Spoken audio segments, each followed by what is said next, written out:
Hello everyone, my name is Mahmud Elahi Akhter. Today I will be presenting our work, Does Transliteration Help Multilingual Language Modeling?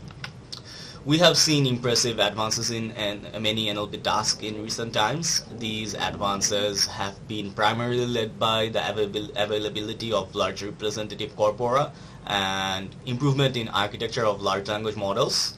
For instance, we have seen popularity of ChatGPT in the last few months and how its impact is being felt almost everywhere.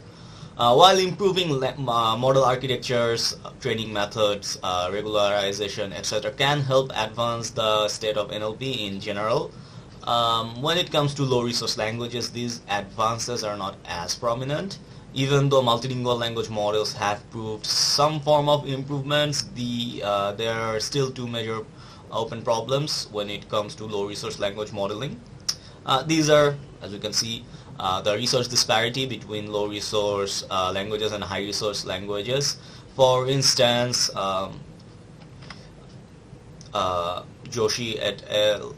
Showed the disparity of data availability between low-resource and high-resource languages. Here, the size and color of a circle represent the number of languages and speakers represent respectively in each category, and colors, for instance, violet from violet to red, represent the total speaker population size from low to high. These are the so as we were talking, the first prominent open problem is resource disparity between low resource and high resource languages, which for instance leads to the lack of large pretraining corpus. And on the other hand, we also lack the diversity and inclusivity of low resource language tasks, which lead us to the lack of diverse evaluation datasets in low resource language modeling. However, this is harder to solve compared to collecting pre-training corpus, as this requires more curation. Therefore, we can do something about the lack of pre-training corpus more compared to the lack of diversity and inclusivity of diverse tasks.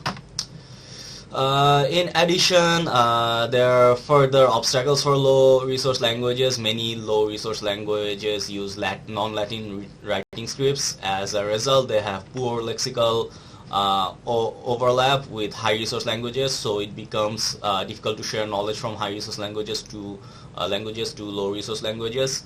Also, when it comes to tokenization, low-resource languages also suffer from an increased number of unknown tokens. For example, we can see the script diversity of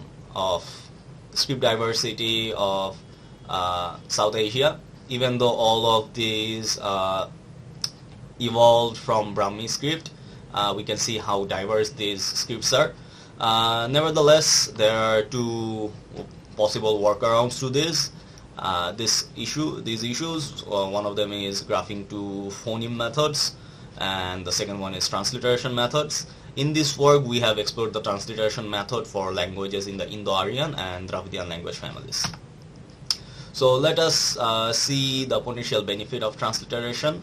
First of all, transliteration collapses multiple scripts into a single script. So here we can see that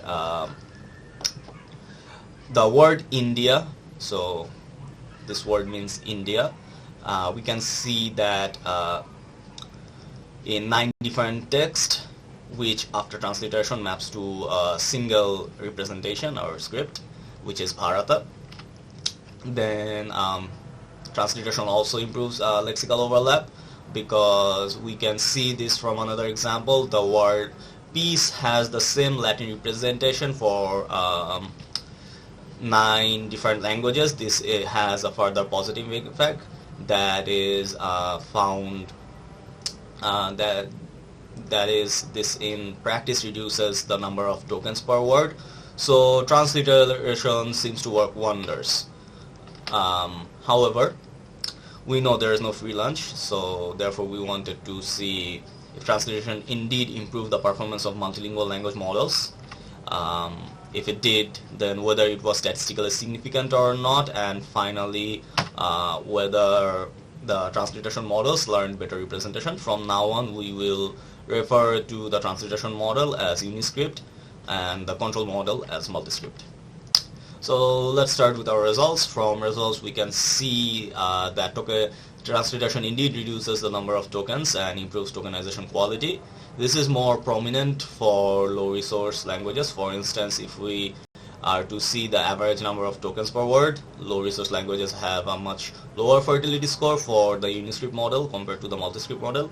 We can see a similar result for the ratio of unbroken words by tokenizers.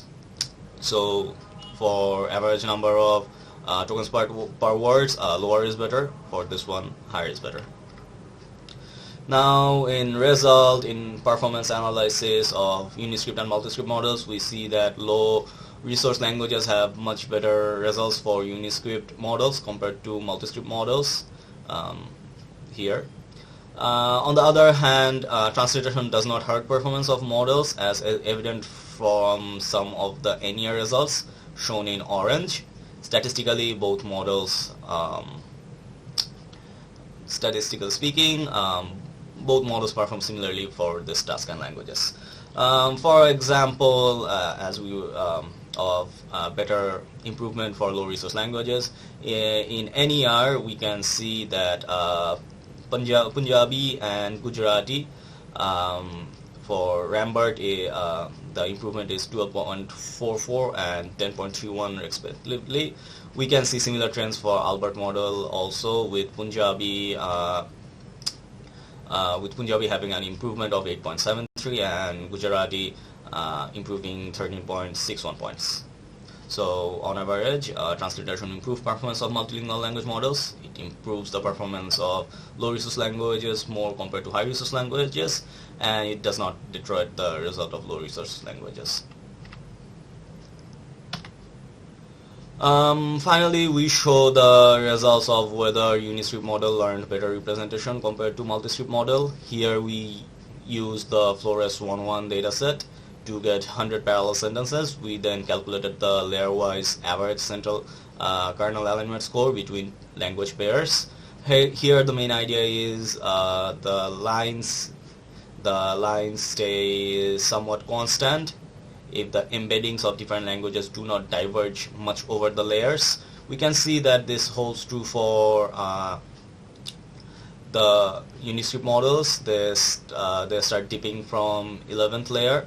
However, they stay reasonably good value throughout the layers, whereas multiscripts have very high fluctuation. Thank you so much for listening to our talk. We hope that you find our work useful. For more details, please check our paper.